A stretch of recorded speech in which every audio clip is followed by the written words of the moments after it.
Second again, ole ole. Welcome back to the Fortress podcast. We've just witnessed a fantastic game of football. Dominic Szoboszlai, Arsenal fans hold that, unfortunately. It's a shocking mentality from Arsenal to come and try to get a draw. Yeah, so no real intro from you there. But yeah, I think it is worth talking about the Liverpool Arsenal game first. Game Worth talking about, absolutely. I think definitely the first half maybe let the neutral viewer down. Yeah, a bit boring. Both teams just kind of failed to create. Both teams may be scared of the other's attack, but I don't know. Arsenal just seems to lack the final quality, really. I mean, you could say Liverpool did too. You know, people like Salah weren't really in the game. Gakpo was a bit ineffective. Wirtz actually wasn't too bad for once. He was starting to grow into the game, winning free balls back in the field. I think from a Liverpool point of view, Arsenal are obviously a very, very defensively solid team, so it's gonna be hard to break them down regardless. But again, looking at our team, with some great performances from players who weren't great in the past few weeks. Kirkes was very good. Him and Madueke had probably the best matchup of the game. Madueke, to be fair, was very good, but Kirkes, I think you can say he won the battle. I mean, he was equal Madueke didn't score. You know, Kirkes watched him all the way. You know, got the block and the cross, went for the corner, whatever it is. In the air, I saw the George Skype video. I agree with. In the air, we were unbelievable. Kanate was winning. Yeah, Kanate's another player who's been kind of terrible the last 2 days, and he's bounced back with an unbelievable performance. Joe Gomez, when he came out, was fantastic. Against Szoboszlai, which you'll talk about in a minute. Szoboszlai playing out of position, best player on the pitch, and just that free kick was absolutely the heritage. The matchup between Szoboszlai and Martinelli was not even a competition. That brother got pocketed, and this guy's like a 10 or an 8. Szoboszlai has been absolutely incredible. The knee slide, dare I say, was as good as the goal. The goal was just absolutely scintillating, and I think this game needed that bit of quality from a player like Szoboszlai to go and win it. Arsenal, I mean, they weren't completely wrong in what they were saying in terms of coming to Anfield playing a certain way. Again, they haven't won at Anfield since Mikel Arteta was still playing, which is kind of crazy. But they kind of came, played kind of defense football. They didn't really try. I think at halftime they said that it was kind of from both teams, Liverpool and Arsenal, that the midfields weren't trying to risk anything too much. They're kind of playing too safe. And that's what happens when you're the away team, especially. All it takes is a magic moment and you're 1-0 down, and now you got to go chase. And to be fair, Arsenal started playing ball the last maybe 10 minutes when they were 1-0 down. They had to. Yes, they were also open. You know, we could have hit a Chiesa chance on the counter and a Salah chance on the counter. But I think again, it's a mentality thing that from Arsenal they came.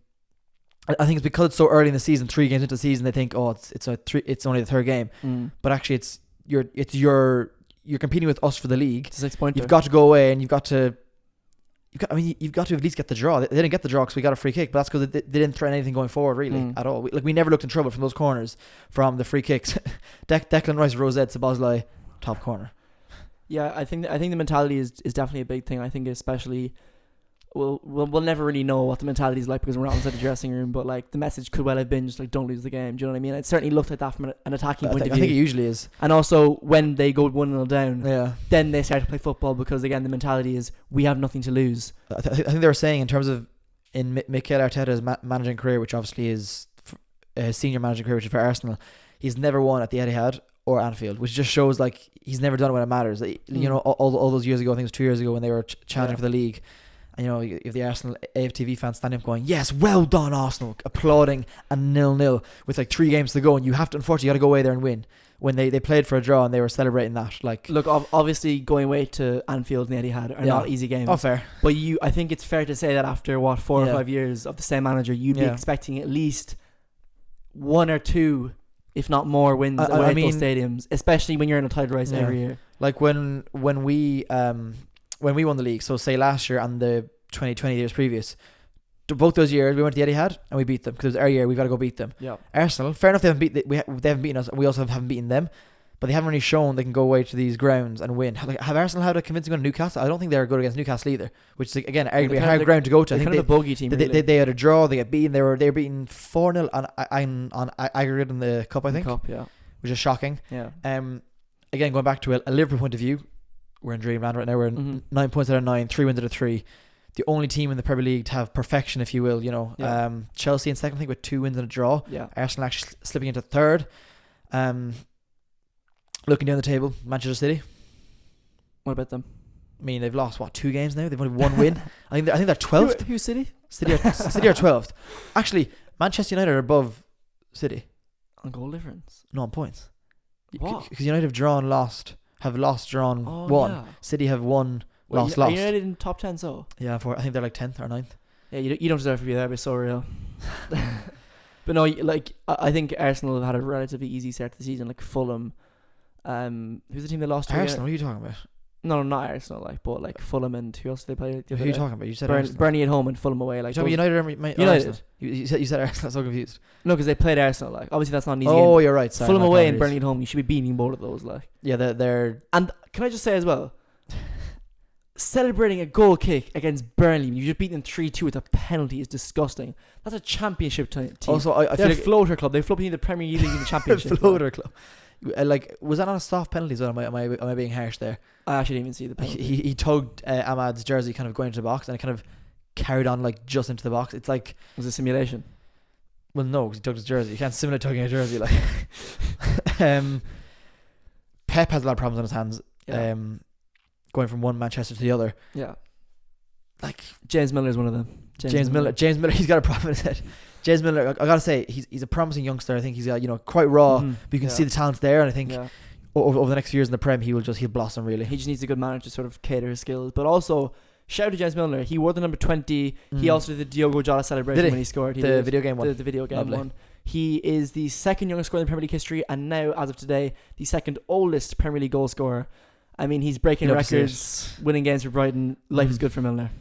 Thomas the Frank engine has come to a sudden halt on the tracks. Train's gone off the tracks. They were in dreamland. They were 3-0, 2-0 against City, and then there's a kind of a disappointing 1-0 defeat at home to Bournemouth, where they scored in the 4th minute and then nothing else happened. They couldn't create anything. I think it was very, very, very deserved from Bournemouth. They had a lot of chances. I think Semenyo probably should have Yeah. scored. Evan Nielsen could have got another. Shoulda, coulda, woulda. But Tottenham Yeah. looked very, very not convincing. But I do think that their I agree. new Xavi Simons.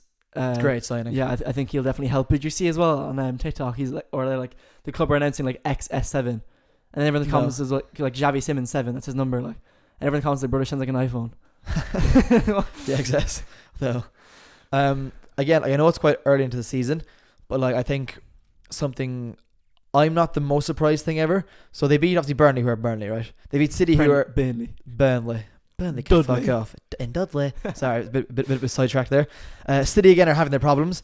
Bournemouth, I think, are a solid side. I think Bournemouth at the moment are better than City and Burnley, obviously.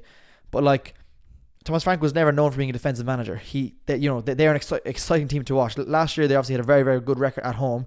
Away they were quite poor, but overall they would score a lot. But I think they conceded like 50, 60 goals, which again, Thomas Frank, even when he was in the Championship with Brentford, wasn't known for this kind of thing. So like, it's kind of weird to think he would improve defence, even though it did look like, they had the same defence. I think second best defence in the league behind Arsenal, or the same defence. I think what Thomas Frank's idea of defence is kind of like how Klopp used to play almost. I suppose Yeah. it's just the modern way of football really with managers, Yeah. that your attack is your defence, that you press like against City, their press was incredible, and like their goals came from their press, especially Palhinha's goal, taking a loose ball off of James Trafford, passing it into a bad area.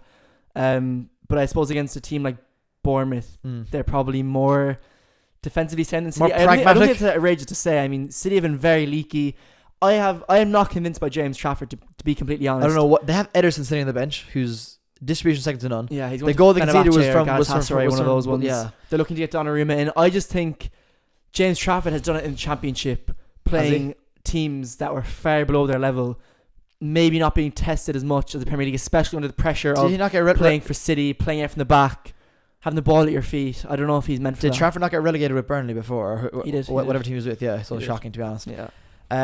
But unfortunately, there's an international break, which is just ridiculous. 3 games into the season, so so we'll be Sack back it with off, more like, episodes after no, that. no one actually watches Yeah. that. Like. Here's 5 things we learned from Game Week 3 in the Premier League. Number 1, Arsenal still have a kind of a mentality issue. I don't know, is it to do with Arteta or is it just this team, is it the group of players, but they can't seem to go and win when it matters. Now I know it's quite early in the season to be saying this. They've come to Anfield, they've played for the draw, which is not a crime, not a cardinal sin as such. But they've played and they've got nothing really going forward, and then a piece of quality from Liverpool, and only then they decide to chase the game, which is classic of Arsenal. Too little, too late. Secondly, Dominic Szoboszlai is currently the best player in the Premier League by a country mile, dare I say, on form alone. Even before he scored the goal against Arsenal, the telling contribution, He was absolutely phenomenal. This guy is number 8 and number 10, sitting in like the right pockets in the final third. And the way he is controlling games at right back needs to be studied. Thirdly, Villa are in trouble. 3 games, 0 goals. Unai Emery, good evening. You know, I'm not going to say he's going to be sacked. That's outrageous to say. But there's an issue. And like before the season, it felt weird. The signings they've made haven't been fantastic. I mean, 0 goals from a team that, again, last season were quite good going forward. They're in Europe, you know, challenging top 7, top 8. I think they're in Europe again. So I'm kind of concerned for them, and they are in trouble, and they need help. Maybe a January signing, who knows? There's 22 hours left in the window. Less. They need help. Less than 20 hours. They need help. Help how? Aid. They need UNICEF blood. Number 4, Everton may very well get European football. Their front line now is just absolutely threatening, to say the least. Jack Grealish, he's got a smile back in his face, providing assists week in, week out. 4 assists. Iliman and Joy, he's a bagsman, he's a gunman. Who else do they have? Beto scoring. Dewsbury Hall again today Dewsbury with a great finish. Yeah, their team is scary, man. David Moyes at the wheel. Hi, David Moyes. And number 5, Daniel Farke will not be the first manager sacked. It's going to be Ruben Amorim or Ruben Amor out. You cannot mask the problems of United by beating a championship level side. Burnley are not a Premier League team. Their defence is knackered. Their attack is knackered. Everything about Burnley is knackered. It's crap. It's tired. They have to go blood. They're getting relegated. And United might just go down with them. United were celebrating a free kick against Burnley. That's embarrassing. They've lost to issue. Grimsby Town in that week. They scraped past Burnley. They drew to Fulham. Fernandes missed the penalty. He's still a knob. What's happening? Every Rammer is too busy DJing decks on the sidelines. Sabutio. Against Grimsby Town. Oh. Grow up. Amber, if you're watching this, grow up. Overall, what a week of Premier League fixtures. Again, international break is here, so we might make one more episode between the international break and the next game week. Thank you for watching again and listening. If you've liked on YouTube, make sure to like and subscribe. On Spotify, rate us 5 stars. And don't forget to leave a hate comment if you hated this video. Leave a hate comment, of course. And you know what? We'll see you in the next one. Good luck and thanks. Second again, ole ole. Second again, ole ole. That's decent, nice and concise. Second again, second again, second again, ole ole. Producer, leave that in.